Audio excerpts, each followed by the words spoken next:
나의 모습, 나의 소유, 주님 앞에 모두 드립니다. 모든 아픔, 모든 기쁨, 내 모든 눈물 받아주소서.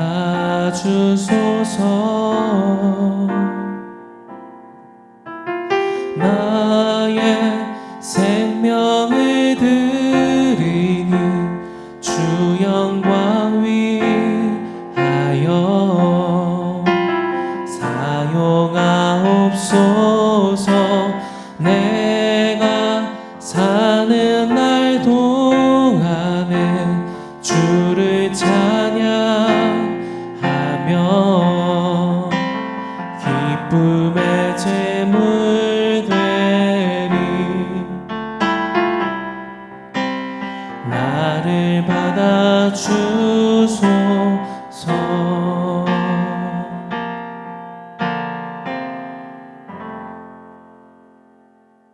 샬롬, 오늘 함께 보실 말씀은 요한3서 1장 5절에서 8절 말씀입니다. 사랑하는 자여, 내가 무엇이든지 형제 곧 나그네 된 자들에게 행하는 것은 신실한 일이니 그들이 교회 앞에서 너의 사랑을 증언하였느니라. 내가 하나님께 합당하게 그들을 전송하면 좋으리로다. 이는 그들이 주의 이름을 위하여 나가서 이방인에게 아무것도 받지 아니함이라. 그러므로 우리가 이 같은 자들을 영접하는 것이 마땅하니 이는 우리로 진리를 위하여 함께 일하는 자가 되게 하려 함이라. 아멘. 초대교회 시기에는 한 교회에 정착하지 않고 여러 교회를 돌며 말씀을 가르치거나 복음을 전하던 이들이 있었습니다. 그들을 전도자라 칭했는데, 이 전도자들은 자신의 고향 땅을 떠나 주의 이름을 전하기 위해 기꺼이 자신의 삶을 바쳐 교회 안에 말씀을 가르치고 복음을 전하는 아주 신실한 이들이었습니다. 그리고 이런 전도자들을 뒤에서 돕는 것이 바로 교회의 역할이었죠.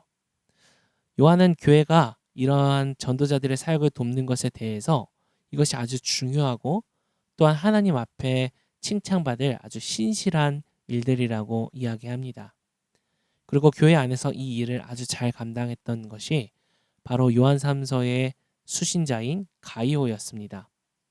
가이오는 당시 교회 안에 들어온 거짓 교사들로 인하여서 여러 가지 핍박과 압박을 받아 입지가 좁아지고 있는 상황이었습니다.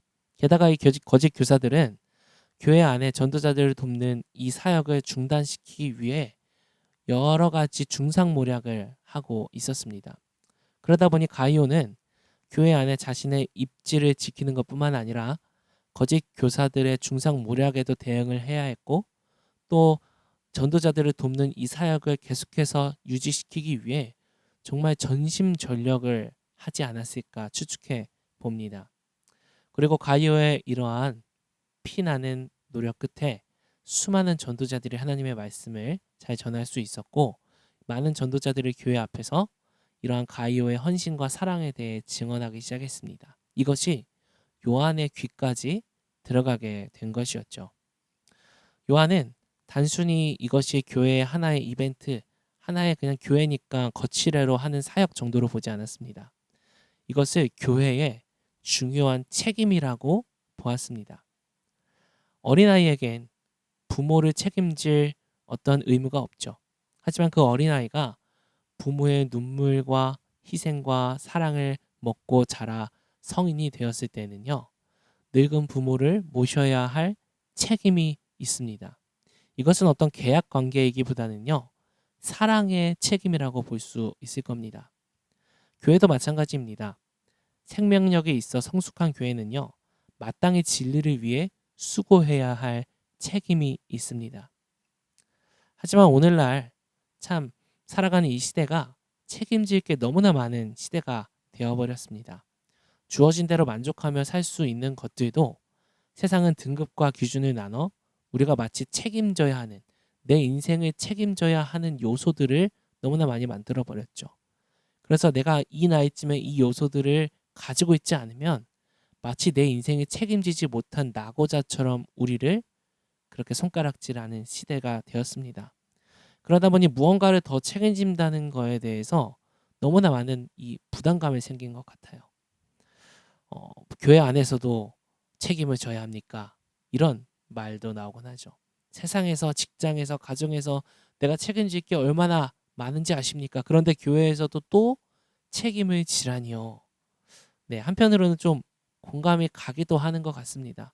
세상에서 살아가는 것이 정말 쉽지가 않죠. 하지만 진리를 위해 수고하는 책임을 감당하는 것은요, 단순히 하나님께서 우리에게 무거운 보찜을 하나 더 올리는 그런 것이 아니라 사실 우리의 영혼을 살리고 새롭게 하기 위해 하나님께서 우리에게 주신 것이라는 것을 우리가 깨달아야 합니다.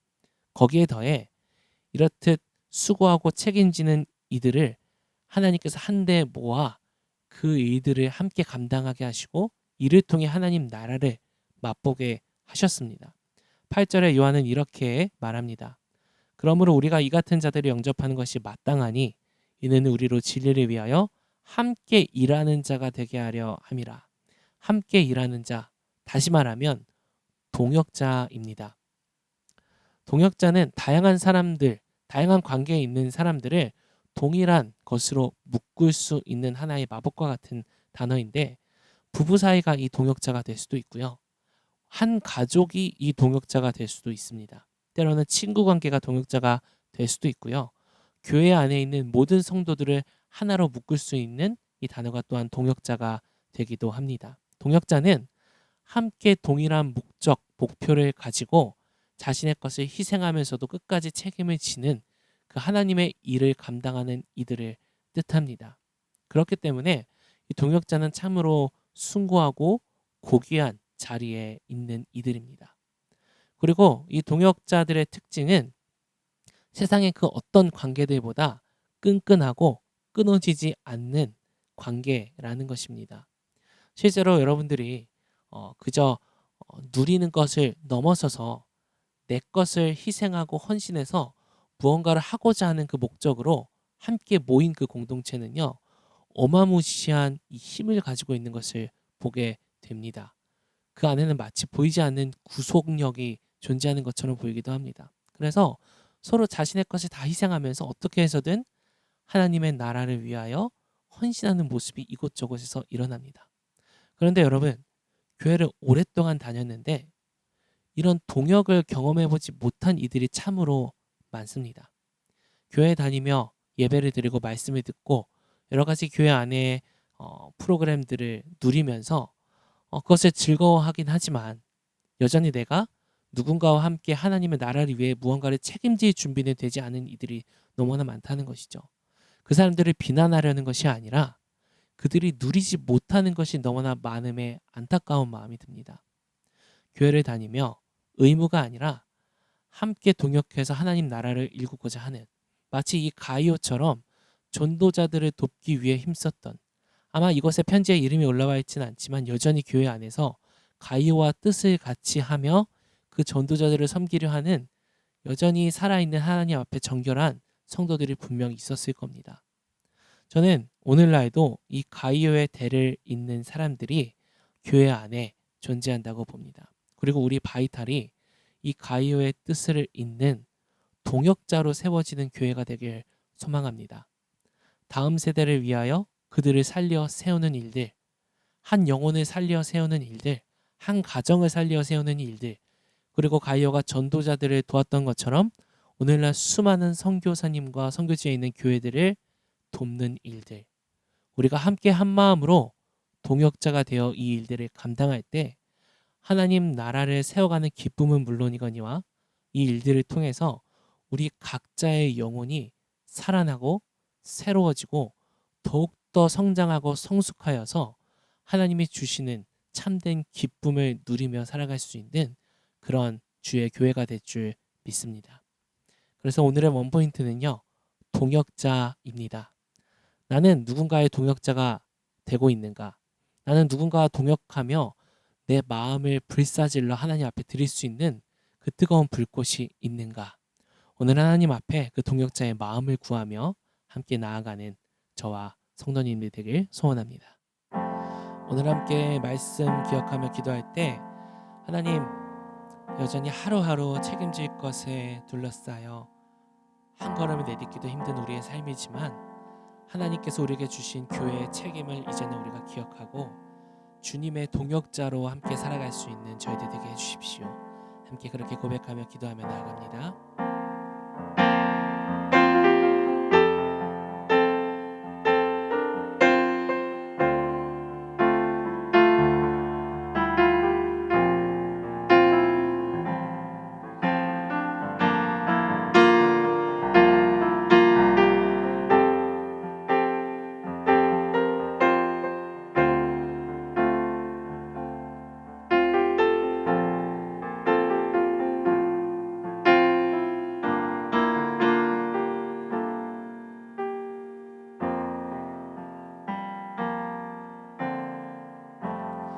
하나님, 오늘날 이 세상을 살아가며 수많은 책임감에 지쳐 허덕이는 저희들의 주님 붙잡아 주시고 저희의 짐을 대신 지어 주시며 기쁨으로 나아가는 그 동역자의 책임을 이제는 지고 마음의 불꽃을 피어오르며 나아가는 주의 군사된 교회된 저희들 되게 하여 주시옵소서.